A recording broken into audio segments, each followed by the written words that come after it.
Hi ಎಲ್ರಿಗೂ ನಮಸ್ಕಾರ. ನಿಮ್ಗೆಲ್ರಿಗೂ ನಮ್ಮ ಸ್ಟೋರಿ ಇಷ್ಟ ಆಗ್ತಾ ಇದೆ ಅಂತ ಅಂದ್ಕೊಂಡಿದ್ದೀನಿ. ಪ್ಲೀಸ್ ಎಲ್ಲರೂ ನಮ್ಮ ವಿಡಿಯೋಗೆ ಲೈಕ್ ಮಾಡಿರಿ, ಶೇರ್ ಮಾಡಿರಿ, ಕಮೆಂಟ್ ಮಾಡಿರಿ. ಹಾಗೆ ಸಬ್ಸ್ಕ್ರೈಬ್ ಆಗೋದನ್ನು ಮಾತ್ರ ಮರಿಬೇಡಿ, ಓಕೆನಾ? ಸ್ಟೋರಿ ಹೇಗಿದೆ ಅಂತ ಕಮೆಂಟ್ ಮಾಡಿ. ನಮಸ್ಕಾರ. ಅದಕ್ಕೆಮ್ಮ ಅಣ್ಣ ಇನ್ನೂ ಬಂದಿಲ್ಲನ? ಬಂದಾರಪ್ಪ, ಒಳಗಡೆ ಕೊನೆಯಾಗ ಮಕ್ಕೊಂಡಾರ, ಹಂಗೆ ಅಡ್ಡಾಗಾರ. ಬೇಜಾರಾದಂಗೆ ಆಯ್ತಲ್ಲ. ನಿನ್ನೆ ರಾತ್ರಿ ಎಲ್ಲ ಚಿಂತೆ ಮಾಡ್ಕೊಂತ ಕುತ್ಕೊಂಡ್ಬಿಟ್ಟಿದ್ರೆ ಹೆಂಗೆ ಮಾಡೋದು ಹೊಲದ್ದು ಅಂತಂದು, ಅದಕ್ಕೆ ಹಂಗೆ ಅಡ್ಡಾಗಾರ. ಅಲ್ಲ, ಈಗ ಮುಂದೆ ಏನು ಮಾಡ್ಬೇಕು? ಹೊಲ ಬಿತ್ತಾಕ ಬೀಜ ಏನೂ ಸಿಗೋವಲ್ದು. ಹೊಲನ ಹಂಗೆ ಬೀಳು ಬಿಡೋಂಗಿಲ್ಲ. ನಮ್ಮ ಜೀವನನ ಅದ್ರ ಮೇಲೆ ನಿಂತೈತಿ. ಈ ಸಲ ನೋಡಿದ್ರೆ ಮಳೆ ಚಲೋ ಆಗೈತಿ. ಲಘುನ ಬಿತ್ತಿದ್ವಿ ಅಂದ್ರೆ ಏನಾರ ಒಂದು ಸ್ವಲ್ಪ 4 ರೊಕ್ಕ ಕೈಗಾರ ಆತತಾವು. ಇಲ್ಲಾಂದ್ರೆ ಮುಂದೆ ಭಾಳ ಕಷ್ಟ ಐತಿ ಅಮ್ಮ. ನಿಮ್ಮ ಅಣ್ಣಗೂ ಅದ ಚಿಂತೆ ಆತೈತೆ ನೋಡಪ್ಪ. ಈಗ ಈ ವಾರದಾಗ ಹೆಂಗಾರ ಮಾಡಿ ಬಿತ್ತಬೇಕು ಅಂತ ಅನ್ನಕೊಂತಾರೆ. ನಿನ್ನೆ ರಾತ್ರಿನೂ ಊರಾಗೂ ಹೋಗಿ ಎಲ್ಲರ ಮನೆಯಾಗ ಕೇಳಿ ಬಂದಾರಂತ. ಈಗ ಹೊಲ ಯಾರ್ಯಾರು ಬಿತ್ತಾರೆ ನೋಡು, ಅವ್ರಿಗೆಲ್ಲ ಕೇಳಿ ಬಂದಾರಂತ. ಅವರು ಎಲ್ಲರೂ ಇಲ್ಲ, ನಾವು ಕರೆಕ್ಟ್ ಎಷ್ಟು ಬೇಕಷ್ಟ ತಂದಿದ್ವಿ, ಖಾಲಿ ಆದವು ಅಂತಂದ್ರಂತ. ಹಂಗಂತ ಅದ ಚಿಂತೆ ಅದು ಬಿಟ್ಟೈತೆ ಅವರಿಗೆ. ಅದಕ್ಕೆ ಸುಮ್ಮನೆ ಒಬ್ಬರೇ ಕೂತ್ಕೊಂಡ್ರ ನೋಡು ಕೊನೆಯಾಗ. ಅಲ್ಲ ಲಕ್ಷ್ಮಕ್ಕ, ಅದು ಹೆಂಗೆ ಸಾಧ್ಯ? ಪ್ರತಿ ಸಲ ಬೀಜ ಉಪ್ಪು ಎಲ್ಲ ಸಿಕ್ತಿತ್ತು. ಈ ಸಲ ಯಾಕೆ ಯಾವ ಅಂಗಡಿಯಾಗೂ ಸಿಗವಲ್ದು? ಮಂದಿ ಎಲ್ಲ ತೊಗೊಂಬಂದು ಬಿತ್ತಾರ, ನಮಗೆ ಯಾಕೆ ಸಿಗವಲ್ದು? ಹ್ಞೂ ರೀ ಅತ್ತಿಗೆಮ್ಮ, ನನಗೂ ಅದ ಗೊತ್ತಾಗೋವಲ್ದು. ನಾನು ನೋಡಿದ್ರೆ ಎಲ್ಲ ಅಂಗಡಿ ಸುತ್ತಾಡೀನಿ. ಊರಾಗ ಎಷ್ಟು ಅಂಗಡಿ ಅದ ನೋಡಿ, ಎಲ್ಲ ಅಂಗಡಿ ಸುತ್ತಾಡೀನಿ. ಅಂದರೂ ಎಲ್ಲೂ ಸಿಗೋವಲ್ದು. ಕೊನೆ ಒಂದು ಪಾಕಿಟ್ ಬೀಜನೂ ಸಿಗೋವಲ್ದಪ್ಪ ಯಪ್ಪ. ಅದು ಯಾವ್ದಾರು ಯಾಕಾಗಲಿ ತೊಗೊಂಬಂದು ಬಿತ್ತಿದೆ ಆಯ್ತು ಅಂತ ಅನ್ಕೊಂಡ್ರೆ ಯಾವ ಬೀಜನೂ ಸಿಗೋವಲ್ದು. ಏನಪ್ಪ, ನನಗಂತೂ ಒಂದು ತಿಳಿಲಾರ್ದಂಗೆ ಆಗ್ಬಿಟ್ಟೈತೆ ಅತ್ತಾಗ. ಏನು ಇವತ್ತು ಎಲ್ಲರೂ ಸೇರಿ ಮಾತಾಡ್ಕೊತ ಕುಂತಿದ್ದೀರಾ ಇಲ್ಲೇ? ಹಂಗೆ ಮಾತಾಡ್ಕೊತ ಕುಂತಿದ್ವಿ. ಅದ ಹೊಲದ ಬಗ್ಗೆ ಏನು ಮಾಡೋದು ಏನು ಅಂತಂದು ಕುಂತಿದ್ವಿ ನೋಡವ. ನೀನೇನು ಈಗ ಬಂದೇನ? ಅಲ್ಲ, ಮಧ್ಯಾಹ್ನ ಫೋನ್ ಹಚ್ಚಿದ್ದಿ ಮನೆಗೆ ಲಘುನ ಬರ್ತೀನಿ ಅಂತಂದು. ಈಗ ನೋಡಿದ್ರೆ ಹೊತ್ತಾಗಿ ಬಂದಿಯಲ್ಲ, ಯಾಕೆ? ಯವ್ವ, ನಾನು ಲಘುನ ಬರ್ಬೇಕಂತ ಅನ್ಕೊಂಡಿದ್ದೆ. ಆದರೆ ಅದು ಮೀಟಿಂಗ್ 1 ತಾಸು ಮತ್ತೆ ಲೇಟ್ ಆಯಿತು. ತೊಗೊಳೋದ 2:30ಗೆ ಸ್ಟಾರ್ಟ್ ಆಗೋ ಮೀಟಿಂಗ್ 3:30 ಸ್ಟಾರ್ಟ್ ಆಗಿಬಿಡ್ತು. ಹಂಗಾಗಿ ಅಲ್ಲೇ ಮುಗಿಯಷ್ಟಿಗೆ ಲೇಟ್ ಆಗಿಬಿಡ್ತು. ಅದಕ್ಕೆ ಬರೋದ ಲೇಟ್ ಆಯ್ತು ನೋಡ್ವೆ. ಅಂದಂಗೆ ಎಲ್ಲರೂ ಇಲ್ಲೇ ಇದೀರಿ. ಅಪ್ಪ ಕಾಣಿಸಲ್ಲ, ಎಲ್ಲದಾನ? ನಿಮ್ಮಪ್ಪ ಒಳಗೆ ಕೊನೆಗ ಅಡ್ಡ ಬಿದ್ದಾರ. ಹಂಗೆ ಬ್ಯಾಸ ಆಗ್ಬಿಟ್ಟೈತೆ ಅವ್ರಿಗೂ. ಚಿಂತೆ ಹತ್ಬಿಟ್ಟೈತಿ ಏನು ಮಾಡೋದು ಹೊಲದ್ದಂತಂದು. ಹಂಗೆ ಅಡ್ಡಾಗಾರ ಕೊನೆಗ.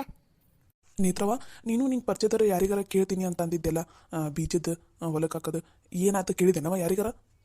ಹಾಂ, ನಾನು ಅದ್ರ ಬಗ್ಗೆನ ಮಾತಾಡ್ಬೇಕಂತ ಬಂದೀನಿ. ಆದರೆ 1 ನಿಮಿಷ ಅಪ್ಪನೂ ಕರ್ಕೊಂಬಂದ್ಬಿಡ್ತೀನಿ. ಅಪ್ಪ ಬಂದಮೇಲೆ ಮಾತಾಡೋಣಂತ. ಏನವ ಅದು ಅದ್ರ ಬಗ್ಗೆ ಮಾತಾಡೋದಂತೀರಿ? 1 ನಿಮಿಷ ಇರ್ರಿ ಚಿಕ್ಕಿ, ಅಪ್ಪನೂ ಕರ್ಕೊಂಬಂದು ಹೇಳ್ಬಿಡ್ತೀನಿ ಒಮ್ಮಿಗೆ.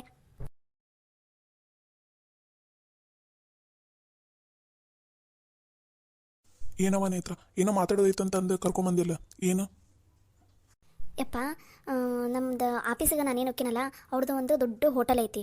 ಅವರು ಅದಕ್ಕೆ ತರಕಾರಿ ಎಲ್ಲ ಫ್ರೆಶ್ ಅಂದು ಹೊಲದನವ ತರಿಸ್ತಾರೆ. ಅದನ್ನು ಅವರು ಫಾರ್ಮ್ ಹೌಸಲ್ಲಿನ ಬೆಳಿತಾರೆ. ಫಾರ್ಮ್ ಹೌಸ್ ಅಂದರೆ ತೋಟದ ಮನೆ ಅಂತ. ಅಲ್ಲಿನ ಅವರ ಬೆಳೆದು ಫ್ರೆಶ್ ಅಂದ್ ತರಕಾರಿ ತೊಗೊಂಬಂದು ಹೋಟೆಲ್ನಲ್ಲಿ ಅಡುಗೆ ಮಾಡ್ತಾರೆ. ಆದ್ರೆ ಈ ಸಲ ಏನೋ ಅವ್ರ ಫಾರ್ಮ್ ಹೌಸಲ್ಲಿ ಜಾಸ್ತಿ ತರಕಾರಿ ಬೆಳೆಯೋಕೆ ಆಗ್ತಿಲ್ಲ ಅಂತ. ಯಾಕಂದ್ರೆ ಹೋಟೆಲ್ನಲ್ಲಿ ಸಿಕ್ಕಾಪಟ್ಟೆ ಕಸ್ಟಮರ್ಸ್ ಎಲ್ಲ ಬರೋದ್ರಿಂದ ತರಕಾರಿ ಎಲ್ಲ ಜಾಸ್ತಿ ಬೇಕಾಗತ್ತಂತ. ಅಲ್ಲಿ ಫಾರ್ಮ್ ಹೌಸಲ್ಲಿ ಬೆಳೀತಾ ಇರೋ ತರಕಾರಿ ಎಲ್ಲ ಅವರಿಗೆ ಸಾಕಾಗ್ತಿಲ್ಲ ಅಂತ. ಅಲ್ಲವಾ, ಇದನ್ನ ಯಾಕೆ ನಮಗೆ ಹೇಳಾಕೊಂತಿದ್ದಿ? 1 ನಿಮಿಷ ಇರ್ರಿ, ಯಾಕೇನೇ ಹೇಳಾಕುಂತಿಲ್ಲ, ಮೊದಲು ಕೇಳ್ರಿ. ಆತು, ಹೇಳವ. ಅವರಿಗೆ ಅದಕ್ಕೆ ಈಗ ಫ್ರೆಶ್ ಆಗಿ ಹೊಲದಲ್ಲಿ ಚೆನ್ನಾಗಿ ಕ್ವಾಲಿಟಿ ಕ್ವಾಂಟಿಟಿ ಎಲ್ಲ ಚೆನ್ನಾಗಿರೋ ಅಂಥದ್ದು ತರಕಾರಿ ಬೇಕಾಗೈತಿ. ಅದಕ್ಕೋಸ್ಕರ ಅವರು ಎಲ್ಲಾದರೂ ಚಲೋ ಹೊಲ ಸಿಗುತ್ತೇನೋ ಅಂದರೆ ರೈತರು ಬೆಳೆದಿರೋದು ಅವ್ರ ಹತ್ರ ಡೈರೆಕ್ಟಾಗಿ ತರಕಾರಿ ಎಲ್ಲ ತೊಗೊಂಡ್ಬಿಡೋಣ ಅಂತ ಅವ್ರು ಯೋಚನೆ ಮಾಡಕೊಂತಾರೆ. ಅದಕ್ಕೆ ಸಾಗರ್ ಸರ್ ಏನಂದ್ರು, ಹೇಗೋ ನಿಮ್ಮದು ಹೊಲ ಇದೆ ಅಲ್ಲ, ನಾವು ಏನು ಹೇಳ್ತೀರಿ ಆ ತರಕಾರಿನ ನೀವೇ ಬೆಳೀರಿ. ಅದು ಬೆಳೆಯೋದು ಅದನ್ನೆಲ್ಲ ನೋಡ್ಕೊಳ್ಳೋದು ಎಲ್ಲ ಜವಾಬ್ದಾರಿ ನಿಮ್ದು. ಆದ್ರೆ ನೀವು ಹೊರಗಡೆ ಎಲ್ಲೂ ಸೇಲ್ ಮಾಡೋಂಗಿಲ್ಲ, ಮಾರ್ಕೆಟ್ಗೆ ಹೋಗಿ ಸೇಲ್ ಮಾಡೋಂಗಿಲ್ಲ. ನಾವೇ ಬಂದು ನೀವು ಎಲ್ಲಿರ್ತೀರಿ ಅದೇ ಜಾಗಕ್ಕೆ ಬಂದು ತರಕಾರಿ ಎಲ್ಲ ತೊಗೊಂಡು ಹೋಗ್ತೀವಿ. ಮಾರ್ಕೆಟಿಂದ ಏನು ರೇಟ್ ಐತಿ ಅದೇ ರೇಟನ್ನು ನಿಮಗೆ ಕೊಡ್ತೀವಿ ಅಂತಂದ್ರೆ. ಅದಕ್ಕೆ ನಾನು ನಮ್ಮ ಮನ್ಯಾಗ ಕೇಳಿ ಹೇಳ್ತೀನಿ ಅಂತಂದೆಪ್ಪ. ಅದಕ್ಕೆ ಇವಾಗ ನೀವು ಏನಂತೀರಿ ಅಂತಂದು ಕೇಳಿದ್ರಾತಂತ ಬಂದೆ. ನೀವು ಹ್ಞೂ ಅಂದ್ರೆ ಮತ್ತು ಅದನ್ನು ಚಲೋ ಮಾಡಿಬಿಡ್ಬೋದು. ಮತ್ತು ಏನಂತೀಯಪ್ಪ? ಅಲ್ಲವ ಮಗಳ, ಇಂಥ ಚಲೋ ಅವಕಾಶನ ಯಾರು ತಪ್ಪಿಸ್ಕೋತಾರ ನೀನ ಹೇಳ? ಅಲ್ಲವಾ, ಮಾರ್ಕೆಟ್ನಾಗ ನಾವು ಬೆಳೆದಿರೋ ತರಕಾರಿನ ತೊಗೊಂಡು ಹೋಗಿ ಮಾರ್ಬೇಕಂದ್ರೆ ಎಷ್ಟು ಕಷ್ಟ ಐತಿ ಗೊತ್ತೇನು? ಇಲ್ಲಿ ಮಧ್ಯವರ್ತಿಗಳು ಇರ್ತಾರಲ್ಲ, ಅವರಿಗೆ ಅರ್ಧ ದುಡ್ಡು ಬಡಿಯೋದಾಗತ್ತೆ. ಇಲ್ಲಿಂದ ತೊಗೊಂಡು ಹೋಗಿರೋ ಗಾಡಿಗೆ ಅರ್ಧ ದುಡ್ಡು, ಅಲ್ಲೆಲ್ಲ ಎತ್ತಿಟ್ಟು ಎಲ್ಲ ಮಾಡೋಷ್ಟಿಗೆ ಅರ್ಧ ತರಕಾರಿನ ಹಾಳಾಗೋಗಿರ್ತೈತಿ. ಇದು ಕಾರಣಕ್ಕೋಸ್ಕರ ತರಕಾರಿ ಹಾಕೋದೇ ಬಿಟ್ಟಿದ್ದೆ. ಆದರೆ ನೀನೇನವ ಅವರ ಬಂದು ತೊಗೊಂಡು ಹೋಗ್ತಾರ, ಅದು ಮಾರ್ಕೆಟ್ ರೇಟ ಕೊಡ್ತಾರಂದ್ರೆ ಮತ್ತಿಂಥ ಚಲೋ ಅವಕಾಶನ ಯಾರು ಮಿಸ್ ಮಾಡ್ಕೋತಾರವ? ಯಪ್ಪ, ಹಂಗಂದ್ರೆ ನೀನು ಇದಕ್ಕೆ ಒಪ್ಕೊಂಡ್ಯಾ? ಹೂನವ ಮಗಳ, ಒಪ್ಕೊಂಡಿನಿ. ಮಗಳ ಆದರೂ ನಮ್ಮ ಮನ್ಯಾಗ ಏನ ಕಷ್ಟ ಬಂದ್ರು ಏನೋ ಬಂದ್ರು ಎಲ್ಲಾನು ಹೆಂಗಾರ ಮಾಡಿ ಬಗೆಹರಿಸ್ಬಿಡ್ತೀಯಲ್ಲ ಅವ ನೀನೊಂಥರ ಈ ಮನೆಗೆ ಮಗ ಇದ್ದಂಗವ ಮಗ ಇದ್ದಂಗ. ಆದರೂ ನಿನ್ನಿಂದ ಭಾಳ ಉಪಕಾರ ಆಗುತ್ತೈತವ ಈ ಮನೆಗೆ. ಇವಾಗ ಏನಾರ ಹೊಲದಾಗ ಏನಾರು ಬಿತ್ತಿಲ್ಲ ಅಂದಿದ್ರ ನಮ್ದು ಜೀವನ ಭಾಳ ಕಷ್ಟ ಇತ್ತವ. ನಿನಗೆ ಪುಣ್ಯ ಬರಲಿ ಅವನ ಹತ್ರ, ಪುಣ್ಯ ಬರಲಿ. ಯಪ್ಪ ನೀನು ಯಾಕೆ ಹಂಗೆ ಮಾತಾಡ್ತಿದ್ದಿ? ನಾನು ಈ ಮನೆ ಮಗಳಲ್ಲನ. ಈ ಮನ್ಯಾಗ ಏನಾದ್ರು ಕಷ್ಟ ಐತಂತ ಅಂದ್ರೆ ಮತ್ತೆ ನಾನು ಅದನ್ನು ಪರಿಹರಿಸಬೇಕಾಗಿರೋದು ನನ್ನ ಜವಾಬ್ದಾರಿ ಅಲ್ಲನಪ್ಪ. ನೀನು ಆ ಥರ ಎಲ್ಲ ಬೇಜಾರು ಹಾಕೋಬೇಡ. ನಿನಗೆ ಖುಷಿ ಆತಿಲ್ಲ ಅಷ್ಟ ಸಾಕು ನನಗೆ. ಏನ್ರಪ್ಪ ನೀವೇನಂತೀರಿ ಇದಕ್ಕೆ? ಎಣ್ಣ ಇದು ಮಾತ್ರ ಚಲೋ ಅವಕಾಶ ಐತಿ ನೋಡು. ಯಾಕಂದ್ರೆ ಇಂಥ ಅವಕಾಶನ ಮಾತ್ರ ನಾವು ಯಾವತ್ತೂ ತಪ್ಸ್ಕೋಬಾರ್ದು ನೋಡಿ ಅಣ್ಣ. ನನಗಂತೂ ಇದು ಭಾಳ ಇಷ್ಟ ಆಗೈತಿ ನೋಡೋಣ. ಯಾಕಂದ್ರೆ ನಾವು ಹೊಲದಾಗ ಬೆಳೆಯೋದಷ್ಟೇ ನಮ್ದು ಕೆಲಸ ಇರ್ತೈತಿ, ತೊಗೊಂಡೋಗಿ ಮಾರ್ಬೇಕು ಅನ್ನೋದು ಟೆನ್ಷನ್ ಇರಂಗಿಲ್ಲ. ಆಮೇಲೆ ಗಾಡಿನ ಎಲ್ಲ ಜೋಡಿಸೋದು ಏನೋ ಚಿಂತೆನೇ ಇರಲ್ಲ ಅಣ್ಣ ನಮ್ಗೆ. ಹ್ಞೂ ಅಣ್ಣ, ಈ ಸಲ ನಮ್ಮ ಹೊಲದಾಗ ನಾವೆಲ್ಲರೂ ಕೂಡಿ ಚಂದನ ತಂಗ ಬೆಳೆದ್ವಿ ಅಂತಂದ್ರೆ ನಮ್ಮ ಸಾಲ ಎಲ್ಲ ತೀರೋಕೈತಣ್ಣ. ಅಣ್ಣ ಅದು ಅಲ್ಲದೆ ಈ ಸಲ ಮಳೆ ಕೂಡ ಚಲೋ ಆಗೈತಿ. ಟ್ರ್ಯಾಕ್ಟರ್ ಗೀಟ್ರ್ ಎಲ್ಲ ತೊಗೊಂಡು ಚಂದನ ತಂಗು ಹೊಡಿಸಿ, ಗಳೆ ಗಿಡ ಎಲ್ಲ ಹೊಡಿಸಿ ಕಸ ಗಿಸ ಎಲ್ಲ ತೆಗೆದು ಚಂದನ ತಂಗ ಬಿತ್ತಿ ತರಕಾರಿ ಎಲ್ಲ ಚಂದನ ತಂಗ ಬೆಳೆದು ಬಿಡೋಣ ಈ ಸಲ ಮಾತ್ರ ನಮ್ದು ಸಾಲ ಏನೇನೈತೆ ನೋಡಿ ಎಲ್ಲ ತೀರ್ಕೊಂಡು ಹೋಗ್ಬೇಕು. ಹಂಗೆ ಬೆಳೆಯೋಣ ಈ ಸಲ ಪೀಕನ್ನು. ಅಂದರೂ ಬೆಟ್ಟದಂಗೆ ಬಂದ ಕಷ್ಟ ಮಂಜಿನಂಗೆ ಕರಗೋತಂತಾರಲ್ಲ, ಹಂಗಾತ್ ನೋಡವ ನೇತ್ರ. ಅಂದರೂ ನಿಮ್ಮ ಸಾಗರಪ್ಪ ಸರಿಗೆ ನಮ್ಮ ಎಲ್ಲರ ಕಡೆಯಿಂದ ಒಂದು ಧನ್ಯವಾದ ಹೇಳ್ಬಿಡವ. ನಮ್ಮ ಮನ್ಯಾಗ ಎಲ್ಲರೂ ಖುಷಿ ಆಗಾರ, ಎಲ್ಲರೂ ಒಪ್ಕೊಂಡಾರಂತ ಹೇಳ್ಬಿಡವ ನೀನು.